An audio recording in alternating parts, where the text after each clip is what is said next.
I read chapters 3 and 4 of The Legal Environment of Business. The parts that really hung out to me during the chapter 3 were the parts of a case, most notably that of the roles of a judge and the jury.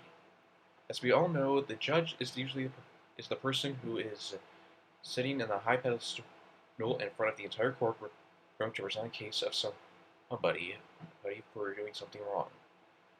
Um, from reading the chapter, I found out that the judge actually functions depending on whether the judge is actually a trial or appellate court judge, which is something I actually never knew about before even reading the chapter. Basically, a appellate judge reviews lower court cases to determine whether errors of law were committed by the lower courts, and a trial judge presides over the trial, making sure that the case is heard with reasonable time. Basically, yeah, it means that all judges are different, and it also ends up telling me that basically courts can alter a lot.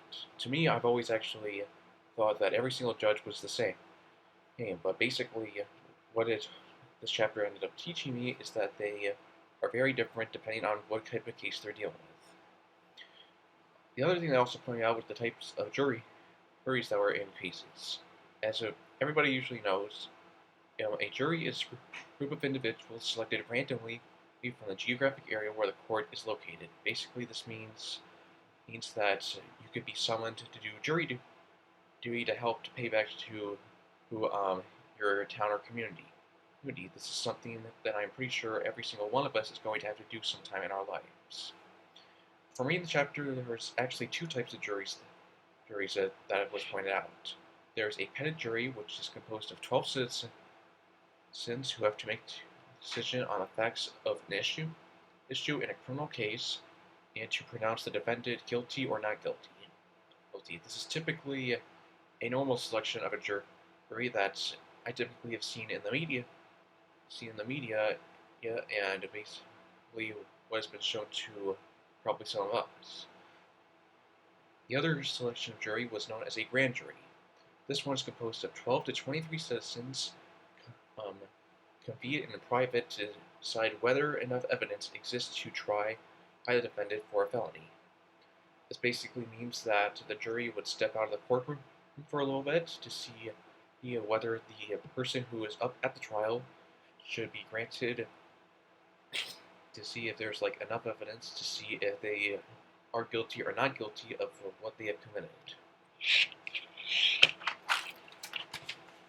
During chapter 4, this talked about many alternative ways to come up with ways to help out with a case.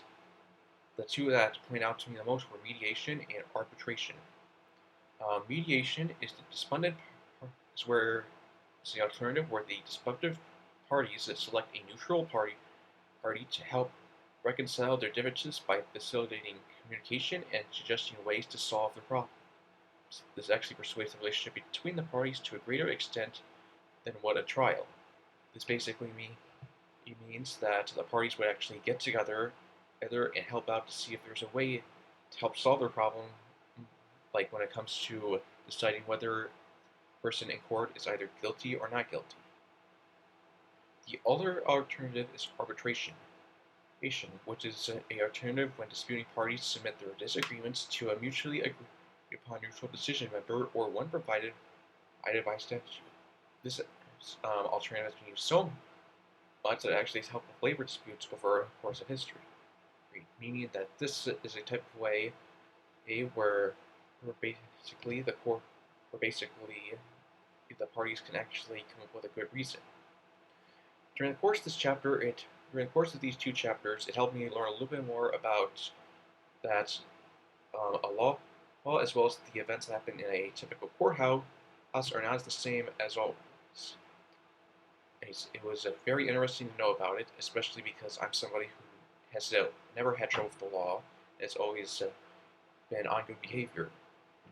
But it's also made me realize that basically everything in a courtroom is very different, and we should expect, if we ever do end up in court, what to expect.